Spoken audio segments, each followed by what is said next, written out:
ሰላም ውድ ተመልካቾቼ፣ የኮሎኔል መንግስቱ ኃይለማርያም መንፈሳዊ ቁመና ምን ይመስላል? የኔ ደማቅ ሰዎች ይቀጥላል።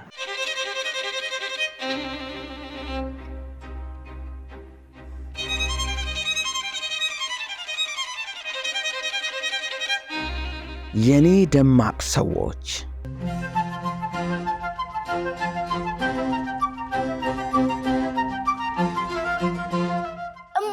ኢትዮጵያ ትፈርሳለች እንዴ? አዎ ልጄ፣ አሁን ያልከውን ብትሰማ በሳቅ ትፈርሳለች።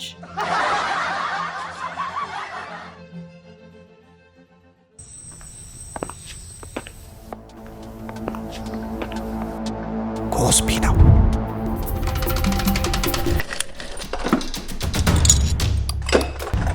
ኮስፒ ነው። ኮስፒ ነው።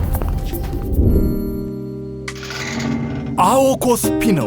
ከእንግዲህ ባለቤቱ የዘጋውን በር እኮ ማን ሊነቀንቅ? ኮስፒ የብረት መዝጊያዎችን ይዞ ቀረበ። በፓስኮድ በአሻራና በቁልፍ የሚከፈቱ፣ ድምፅ የማያስተላልፉ፣ እሳትን ለረጅም ሰዓት የሚቋቋሙ፣ እርጥበት የማያበላሻቸውና በላቀ የቴክኖሎጂ የፓውደር ኮቲንግና ዋተር ቤዝ የቀለም ቅብ የተቀቡ የኮስፒ በሮችን ገጥመው ቀን በኩራት ሌሊት የሰላም እንቅልፍ ይተኙ።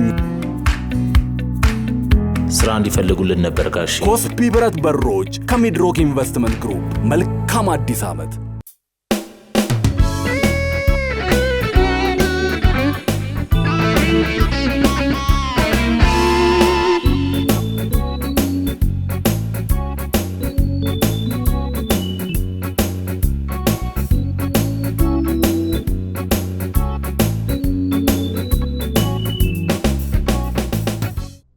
አስር ዲያቆኑ ኮሎኔል መንግስቱ።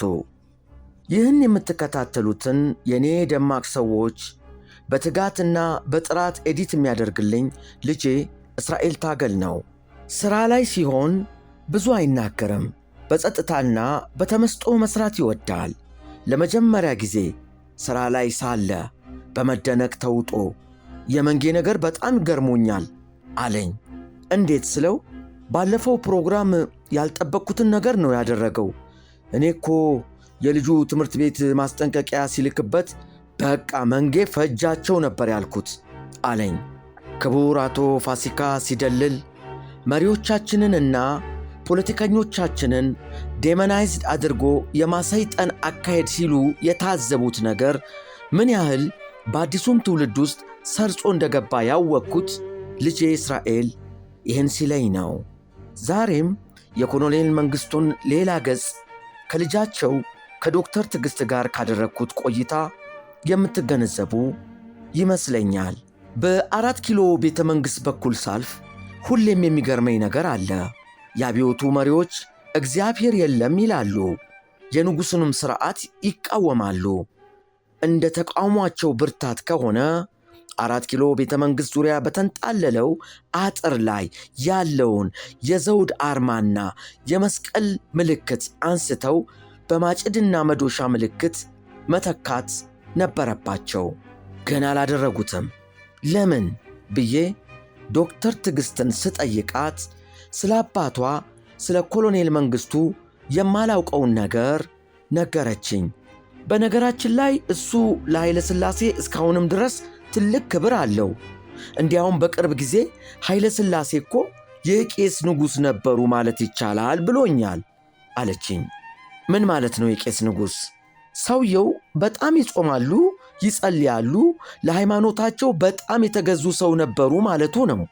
ይህን ስትነግረኝ በአንድ ወቅት ስለ ኮሎኔል መንግስቱ ኃይለማርያም ሲወራ የሰማሁት ነገር ትዝ አለኝ።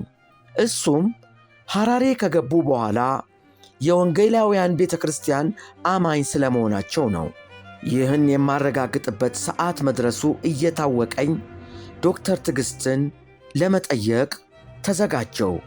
አጀማመሬን አባትሽ በእግዚአብሔር ያምናሉ በምትል ሰፊ ጥያቄ ካሳመርኩ በኋላ ወደ ዝርዝር ሃይማኖታቸው ለመዝነቅ ነበር ያሰብኩት። ጥያቄ እንደ ወፍ ክንፏን ዘርግታ ወደ ዝርዝሩ ከመብረሯ በፊት አየር ላይ ተመታች። አባትሽ በእግዚአብሔር ያምናሉ ስላት ኖ አያምንም አለችኝ። ብዙዎቹ የኢሰፓ ጓዶች በእግዚአብሔር አለማመናቸው የሚጠበቅ ነው። ሃይማኖት የገዢው መደብ የመጨቆኛ መሳሪያ ነው ለሚለው ኮሙኒስታዊ አመለካከት ተገዢ ስለሆኑ፣ ሶሻሊዝም ከወደቀ በኋላ ግን አብዛኞቹ እግዚአብሔር አለ ብለዋል። አባትሽ ሶሻሊዝም ከወደቀ በኋላም የእግዚአብሔርን መኖር መቀበል ያቃታቸው ለምንድን ነው ስል ጠየቅኳት። ምክንያቱም አባቴ ከሃይማኖት የተለየው ኮሙኒዝምን ከመቀበሉ በፊት ስለሆነ ነው አለችኝ። አያይዛም ኮሎኔል መንግሥቱ በልጅነታቸው ዲያቆን እንደነበሩ ነገረችኝ።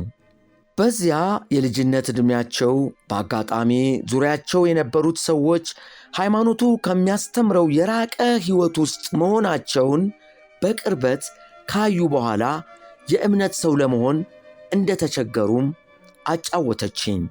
ዶክተር ትዕግሥት በዚያን ጊዜ ብዙ የማይታመን ነገር ነው ያየሁት ብለው የተረኩላትን አስደንጋጭ ነገር ለእኔም ዘርዝራ ካወራችልኝ በኋላ ይሄ ነገር ጭራሽ እምነቱን አጠፋበት፣ ኖ ይሄን አላምንም አለችኝ።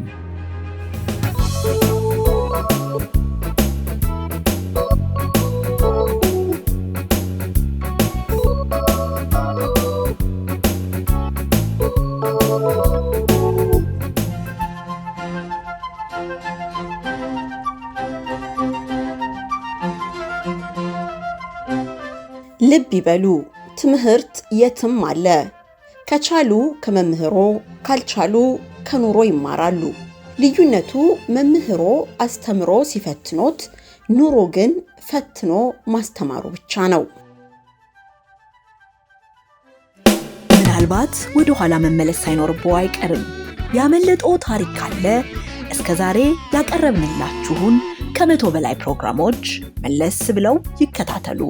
ለጠቅላይ ሚኒስትርነት መመረጣቸውን ሊነግሯቸው ቤታቸው ድረስ ከመጡት ከጄኔራል አማን አምዶም ጋር የተጣሉት የፍቅር እስከ መቃብሩ ደራሲ ሐዲስ ዓለማየሁ፣ የትም ያልተሰሙ የደራሲ ስብሐት ገብረ እግዚአብሔር አስቂኝ፣ አስገራሚና አሳዛኝ ታሪኮች፣ ብዙ ግፍ የተፈጸመበት ባለቅኔ ደበበ ሰይፉ፣ በሥራ ምድቡ ላይ የነበረውን ፖሊስ ጸረ ሕዝብ ነህ በማለት ጣቢያ ወስጄ ካላሳሰርኩ ብሎ ጣጣ ውስጥ የገባው ደራሲ አውግቸው ተረፈ፣ መንፈስ ሲወርድበት የሚጽፈው የገጣሚ ሙልጌታ ተስፋዬ አስቂኝና አስገራሚ ታሪኮች፣ የሌሎችም ደማቅ ሰዎቻችንን ታሪክ መለስ ብለው ያጣጥሙ።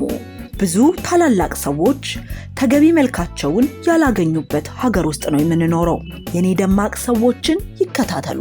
የተጋረደው ይገለጥሎታል፣ ይዝናናሉ፣ ይገርሞታል፣ አንዳንዴም ያዝናሉ።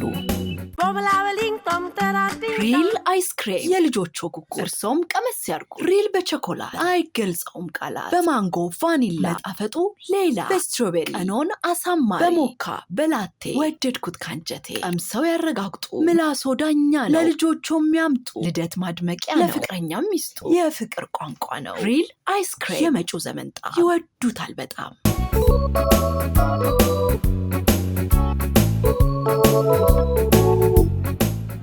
11 ሁሉም በእምነቱ ይቀመጥ። ዶክተር ትዕግሥት ጠንከር ያሉ የኦርቶዶክስ ቤተ ክርስቲያን አማኝ ስለሆኑት እናቷ ስለ ወይዘሮ ውባንቺም አጫወተችኝ። አባቴ ወደ ሥራ ለመሄድ ሲነሳ አብራው ትነሳለች። እሱን ወደ ሥራው ከሸኘች በኋላ አንድ ልማድ አላት። በቤተ መንግሥቱ ዙሪያ 3 ቤተ ክርስቲያኖች አሉ። የባታ፣ የገብርኤልና የሥላሴ ቤተ ክርስቲያኖች ናቸው። ሁል ጊዜ ጠዋት ለእነሱ ሳትሰግድ ወደ ቤቷ አትገባም። አባዬን ከሸኘች በኋላ ለባታ፣ ለገብርኤል፣ ለሥላሴ እጅ ትነሳለች። ከምእመናኖቹ ጋር ተቀላቅለው ነው የሚሰግዱት ስላት የለም አለችኝ።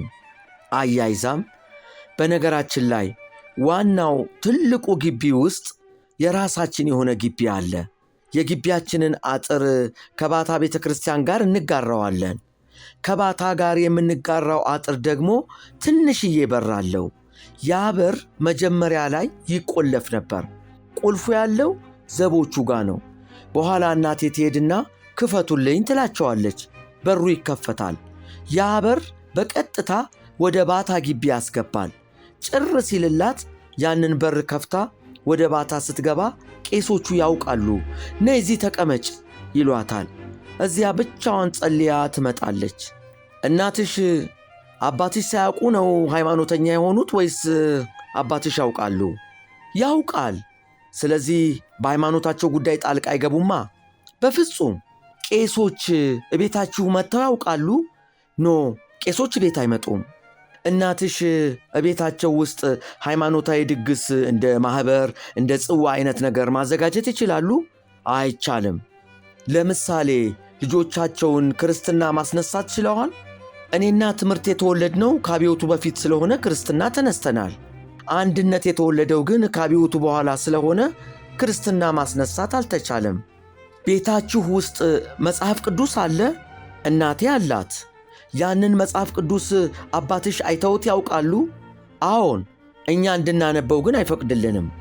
ሃይማኖትሽ የራስሽ ነው፣ ሃይማኖትሽ ነው።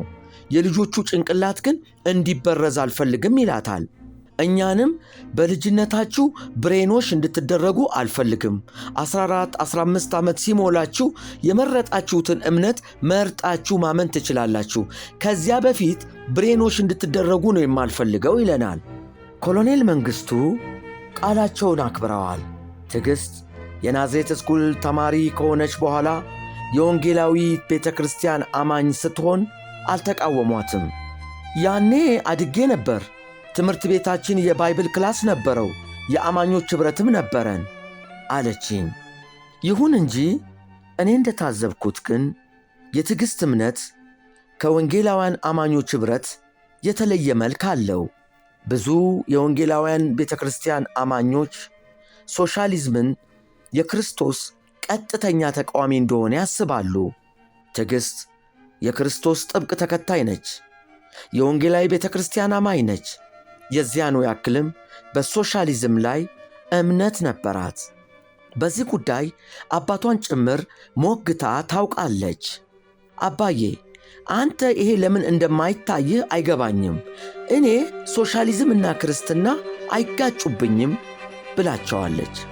ይህን ያልሻቸው አባትሽ በሥልጣን ላይ እያሉ ነው? አዎን። ዶክተር ትዕግሥትን አሁንም የወንጌላውያን ቤተ ክርስቲያን አማኝ ነሽ ስል ጠየቅኳት።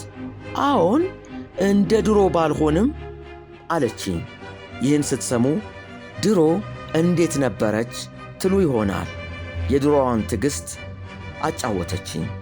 ቀደም ብላ እንደነገረችን እናቷ ወይዘሮ ባንቺ ጠበቅ ያሉ ኦርቶዶክስ ናቸው። ትዕግሥትም ያኔ ጠንከር ያለች የወንጌላውያን ቤተ ክርስቲያን እምነት ተከታይ ነች። ከዚህ የተነሣ ከእናቷና ከአክስቶቿ ልጆች ጋር በሃይማኖት ጉዳይ የጦፈ ክርክር ትገጥማለች። ትዕግሥት ከነኚህ ጥብቅ የኦርቶዶክስ እምነት ተከታዮች ጋር ይህን የመሰለ ሃይማኖታዊ ክርክር ውስጥ ስትገባ ጣልቃ ገብተው የሚያበርዷት ኮሎኔል መንግሥቱ ናቸው።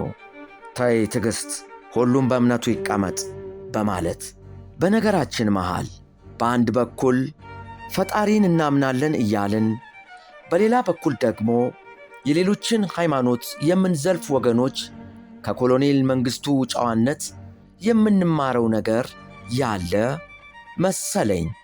አስከትዬም የማያምኑ ሰዎች እንኳ የማይረግጡትን ቀይ መስመር እኛ እናምናለን የምንል ሰዎች እንዴት ደፍረን አለፍነው ብዬም እጠይቃለሁ።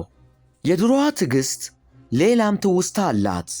ይሄ ደግሞ የሆነው ከመፈንቅለ መንግሥቱ በኋላ፣ ምጽዋ ከተያዘ በኋላ፣ ነገሮች ከተበላሹ በኋላ ነው። በዚያን ወቅት የሀገሪቱ መሪ ለሆኑት አባቷ ወንጌልን ለመመስከር አሰበች። ነገር ግን ከእኛ የዘመናችን ኃያል ሰው ከኮሎኔል መንግሥቱ ኃይለማርያም ፊት ቆሞ ወደ ፈጣሪ ተመለስ፣ እግዚአብሔርን እመን ብሎ መመስከር ትልቅ ድፍረት ይጠይቃል። ትዕግሥት ያን የጭንቅ ጊዜዋን አስታውሳ ስታጫውተኝ ቶሎ አይደለም የመጣልኝ፣ ብዙ አስቤበት ነው። ጉዳዩን ለማንሳት እየሞከርኩ እያንገራገርኩ ስጨነቅ 1 ሳምንት ፈጀብኝ። ከብዙ ጭንቅ በኋላ ወሰንኩ አለችኝ። እናም ያለ የሌለ ድፍረቷን አሟጣ አባዬ አለቻቸው፣ አንተ እኮ በእግዚአብሔር ብታምን የኢትዮጵያ ችግር ሁሉ ይፈታ ነበር አለቻቸው። ይህን ስትያቸው ምን አሉሽ ስል ጠየቅኳት። በጣም ፍንቅል ብሎ ሳቀ አለችኝ ዶክተር ትዕግስት። የኮሎኔል መንግሥቱ ኃይለማርያም ሳቅ ከ5 ደቂቃ በላይ እንደቆየም ዶክተር ትዕግስት ትዝ ይላታል። በነኛ 5 ደቂቃዎች እየሳቁ አይ ትዕግስትዬ እየሳቁ የኢትዮጵያ ችግር እንደዚህ እኮ ቀላል ቢሆን፣ አሁንም እየሳቁ እንደዚህ ቀላል አይደለም የኢትዮጵያ ችግር እያሉ እንባቸው እስኪወርድ ድረስ ያለማቋረጥ ሳቁ። ሳይለየን ያቆየን።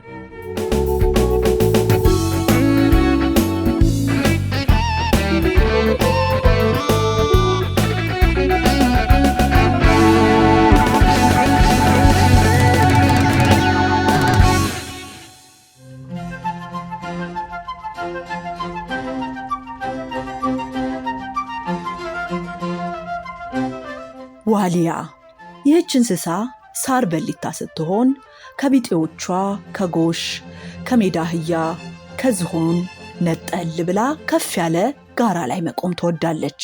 እዚያ ጋራ ላይ ቆማ አሻግራ የምታየው ውሃ ያለበትን ስፍራ ነው። ታችታቹን የሚግጡት እነ ጎሽ፣ እነ ሜዳ አህያ፣ እነ ዝሆን ከፍታማ ቦታ ላይ መቆም ወደምትወደው ወደዚች ቀንዳም እንስሳ አሻቅበው እየተመለከቱ ነገርሽ ሁሉ ግራ ሆኖብናል፣ እዚያ ጋራው ላይ ምን ይሰቅልሻል?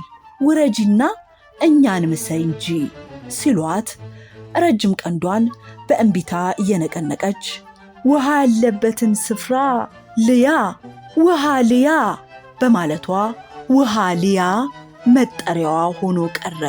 ውሃ ልያ ወይም ዋ ልያ ተባለች። ድል ቀለም ከኤምቢአይ በአንድ ጋሎን ሰፊ ቦታዎችን ማዳረስ የሚችል ከነውበቱ ለረጅም ጊዜ የሚቆይ ቀለም ድል ቀለም። ድል ቀለምን ይጠቀሙ።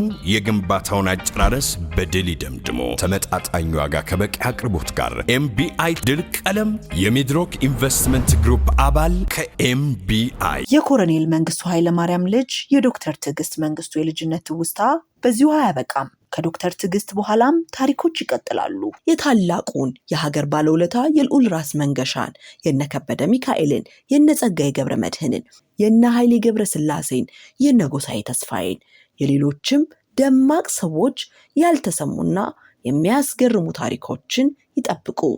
ሁሌ እንዲያገኙን ሰብስክራይብ ያድርጉን። የምስራች! የኔ ደማቅ ሰዎች ቅጽ 1 ካናዳ በሚኖሩ የትረካ ወዳጆች ታትሟል። ቶሮንቶ የምትገኙ ኢትዮጵያውያን በስልክ ቁጥር 43 7766 24 21 ደውላችሁ ማግኘት ትችላላችሁ። ሁናቴዎች ሲመቻቹ አዲሱ ትውልድ ከታላላቆቹ ስብዕና ይማር ዘንድ የኔ ደማቅ ሰዎች ቅጽ 1 2 እና 3 በተከታታይ ለኢትዮጵያ አንባቢያን የሚቀርቡ ይሆናል። በአንባቢያን ዘንድ ተወዳጅነትን ያተረፈው የታገል ሰይፉ ዝንቡላና ካሮት ረጅም ልቦለድ 3ኛ እትምም በጃፋር መጽሐፍት መደብር አለ። ቢችሉ ገዝተው ባይችሉ ተውሰው ያንብቡት።